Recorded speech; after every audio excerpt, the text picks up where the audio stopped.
This is that one mistake you really don't want to make with Unkillable for the Iron Twins Fortress. Let's dive right into it.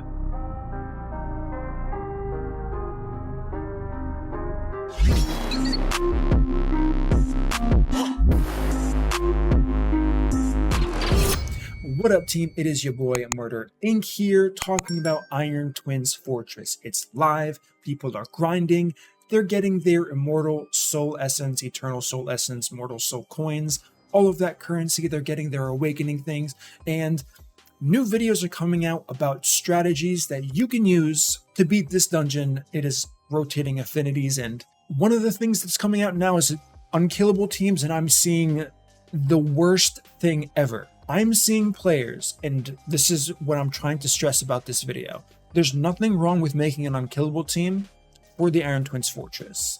You can make it work for the affinities. Really smart people have put a lot of effort into making calculators for this. They work well. I mean, I haven't used them, but I'm assuming they work well. And do not take apart your clan boss team. I've seen people do this. This may sound ridiculous, but I've seen people do this already. They're re-gearing an unkillable team for this. This is nowhere near equal to or greater than Ultra Nightmare. If you have an unkillable team for Ultra Nightmare and have extra champions to use and extra gear to use for the Iron Twins, any affinity, do it. If it doesn't work on certain affinities, don't do it. It is not worth the gearing, the loss of progression, the wasted champion space for a single dungeon on a single affinity for an unkillable team. It just isn't.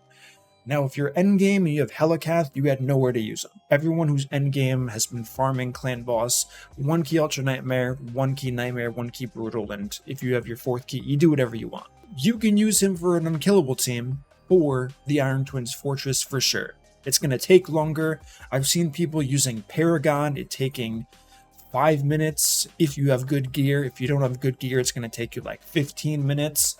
One quick thing to talk about that, since technically it is unkillable, it's not where I wanted to go with this video, but if you're gonna use a team like that and spend 15 minutes to clear the highest stage, you just lose your right as far as complaining about this game taking too much time. I hate to say it, but I gotta be real with you. I see people doing this, and I'm just gonna tell you right now, they made this boss way easier than it was supposed to be. I understand not everyone has the champions, but if you're early game and mid game, you shouldn't be farming stage 15. I understand everyone wants things now. They want to be able to do it right now, but that's just not the way this game works. It's never worked that way. Everything's always been a grind, and they've done a pretty good job as far as managing where people should be based on the level they can do. So if you don't have Geomancer, you might be like, Murder, I don't have Geomancer. I get what you're saying, so I have to use Paragon. Paragon's his name, right? Yeah, I think it is. Anyways, that's how much I know about that champion. So if that's you and you're going to do that, fine. However, your argument for the game taking too long, out the window. It's a cheese for sure. It's easy to use. It gets you to a higher level than you should be doing based on your progression. Do I think it's going to get nerfed? No. Paragon can cheese so many things in this game. I don't think so. The gear requirements, maybe that's going to be a limiting factor to some players, but if you're not helping out your account and yourself based on what you want to do in this game, I know that was a lot of you and yours, it is what it is, right? You can make your teams faster, you can cut down your own playtime if you invest in the content you want to. And back to the main point of this, since that was kind of like a side tangent, please, I cannot stress this enough. Focus on clan boss, focus on Hydra, get Mithrala done, and slowly work on your Altar of Souls Iron Twins Fortress team. That's what matters. Rushing content on the first day, if you're not endgame or late game, rushing meaning getting all the way to the final stages, buying the 6 keys or not buying the 6 keys, is not worth it, and it's going to hurt your account. If you have to swap gear sets every single day, this is a daily dungeon, keep that in mind. We are not talking about faction wars, that's on a cycle. I still wouldn't agree on swapping gears for faction wars, but if you're doing it to push to stage 21, it's worth putting all of your best gear on for faction wars for that one-time clear for the rewards to get Lydia. Huge payout. It is not worth doing that on a daily basis for the Iron Twins Fortress.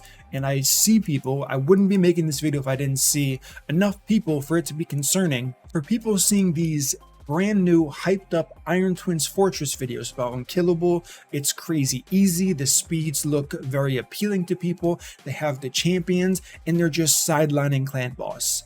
Don't do it. I cannot stress this enough. If you know someone doing this, please talk to them. Tell them that they have to understand what they're doing and this isn't the way. But if you're lucky enough, or if you're a whale, I mean, this is kind of going to be a whale thing. What free-to-play player without insane luck has 4 man-eaters, has multiple Sir Nicholas and Tower champions that they can afford to use on all the affinities for the Iron Twins Fortress? Now listen, this is advice, this is my opinion. I'm never going to tell any of you how to play your accounts, right? So this may come off as a very demanding video saying don't do this, don't do that, but you guys are entitled to play your accounts how you want to. I'm just saying, and most people's goals in this game is going to be vertical progression.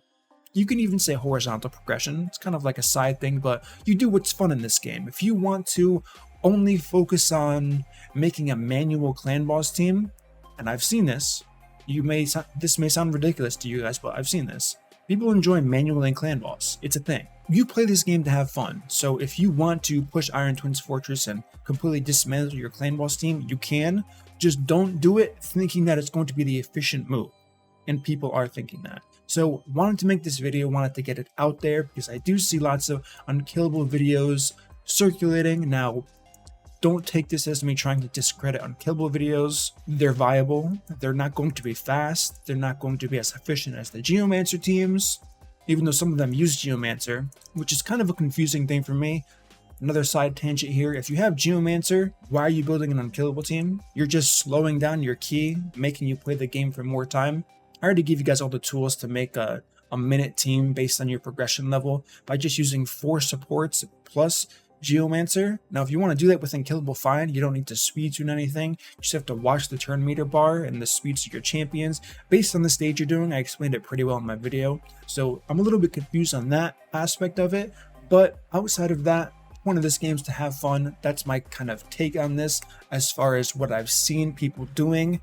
And can't stress that enough. That's going to be a huge mistake down the line if you do in fact disagree with this and your point isn't because I want to do what I want to do because it's fun. So with that being said, of course, I have to cover my tracks. Shout out to everyone that's made Unkillable teams for the community. I'm sure people that have extra champions are very happy you made those and you helped them out a lot. And that's going to wrap up this video from me today. So as always, guys, if you enjoyed this content, smash that like button. Give me your feedback on this topic. Kind of curious on your guys' takes on this as far as using an Unkillable team for this, putting that kind of hefty gear requirement into it, assuming you don't have a Geomancer, which has a very low gear requirement. So I'm curious on the community's take on Unkillable versus just a normal team for the Iron Twins Fortress, since the information is out there. But as I was saying before, I just went off to like the 5th tangent of this video.